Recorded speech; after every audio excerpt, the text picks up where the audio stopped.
in this video, we're going to be talking about the updates that I just recently got through Tesla, right? So this update is a big improvement. There's a few of them that I really like. For example, right now with this update, it adds 2 more camera to record for the Sentry mode, which is the B pillar, which is really good. Before they only do 4 cameras, right? And now we're gonna have 6 cameras. That's one of the updates. The other one is with the trunk, and depending on the location, you can set the height for it, which is nice because I can do that right now. We currently can do that with the mirrors. So depending on the location of the where you're at, you can set the mirrors to fold, which is nice, right? And buying a Tesla, it's like buying an Apple product, you know.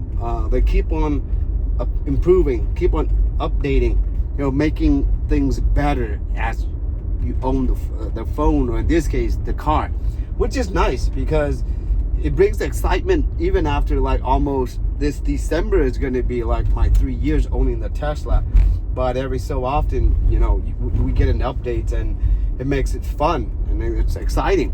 Unfortunately, the other updates, one of the other one is with adapted headlightings, meaning if you have a projector's headlights, like I think the performance model, and for some reason my car, even I bought it in 2020, late 2022 for a 23 model, and it still have like the halogen light, but because it's I think it's coming from Texas, Austin. For the ones that are built in Fremont, they all comes with the matrix headlights, which with this one it'd be good. So because it knows when to dim, you know, the oncoming traffic, which is nice.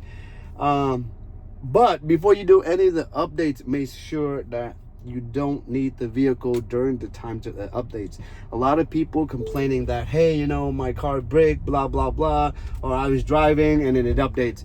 No, the driver bricked the car itself, or not brick, but they immobilize, or they actually downloaded the software. Actually, it takes quite Tesla warned you quite a bit.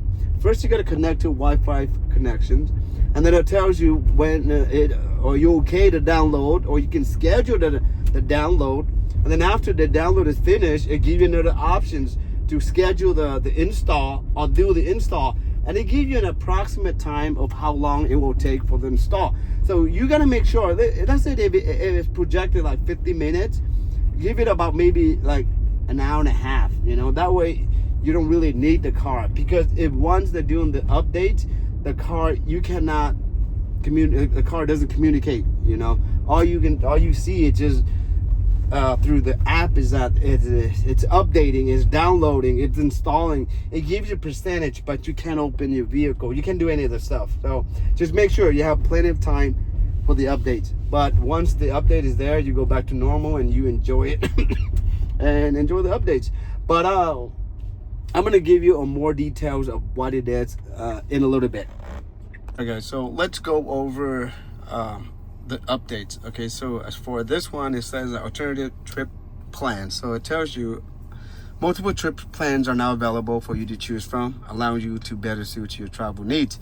Fastest route off for you, the quickest route, and the best amenities prioritizes stops near open and highly rated restaurant, shops, and restrooms. Fewer stops minimize charging stops, right? Avoid highways. Navigation can now avoid highways impossible, providing an alternative route that bypasses major roads, and you go to control navigation, avoid highways. Pretty easy. Save trunk height based on locations. So this one, like I was telling you guys, depending on where you're at, you can save the height and it will know when you're at that location, it will only set to that height. Keyboard languages, control display, and keep accessory power on. So this one, as of before this update, well, long ago, Tesla always had it on, and then they removed it, but now they turned it back on in order. As long as the battery is above 20%, all the accessory port will be on. Okay, but you got to go to control, charging, and then keep on. For some reason, I don't see the adaptive headlights stuff. So I'm not sure it's because my car doesn't have the projector lights, therefore it doesn't show that one. But it's supposed to have the B pillars recording as well too. but for some reason I'm not getting it. I don't know why. Yeah, guys, but that's pretty much it for this update, guys, and for this video. If you have any questions, feel free to leave in a comment on that. Be safe. Thank you for watching. See you next time.